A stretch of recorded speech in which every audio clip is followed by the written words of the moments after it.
खड़ खड़ खड़ खड़। ट्रेन द्रुत गति से भागी चली जा रही थी। संध्या काल का समय था।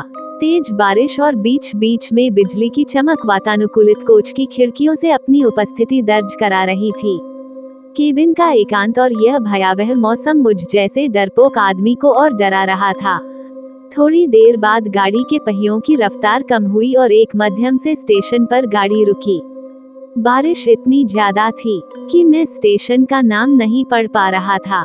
मैं अपने केबिन में अकेला था और इस उधेड़बुन में था कि कोई सहयात्री आए जिससे वार्तालाप करते करते आगे का रास्ता आसानी से काटा जा सके और एक अंदरूनी भय जो मेरे अंदर जागृत हो चुका है उससे मुझे निजात मिल सके।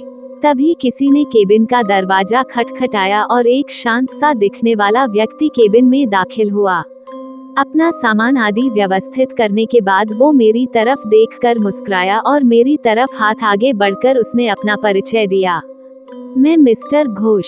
वो बोला, मैं कोलकाता जा रहा हूँ पुनर्जन्म से संबंधित एक कार्यशाला में भाग लेने के लिए।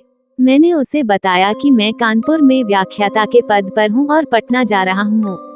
उसने कुछ खाने का सामान निकाला और मुझसे भी खाने हेतु आग्रह किया, किंतु मैं बहुत ही सशंकित व्यक्तित्व का प्राणी। ट्रेन में किसी अजनबी के द्वारा दिए गए खाने को लेना असंभव था मेरे लिए।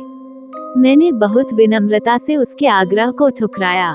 वो भी कम उस्ताद नहीं था। कसकर हंसा और बोला, संशय कर रहे हैं मेरे ऊपर? अभी तो कुछ नहीं, देखिए आगे क्या क्या होता है।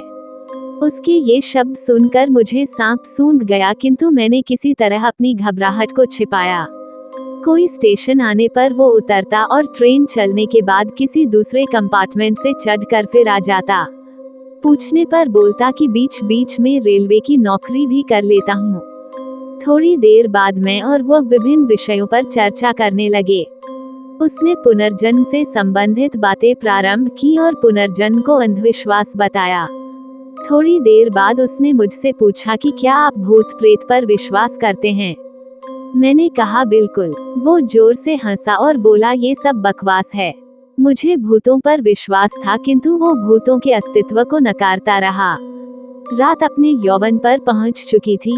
चर्चा उपरांत मैं वातानुकूलित प्रथम श्रेणी के कक्ष में सोने का प्रयास कर रहा था।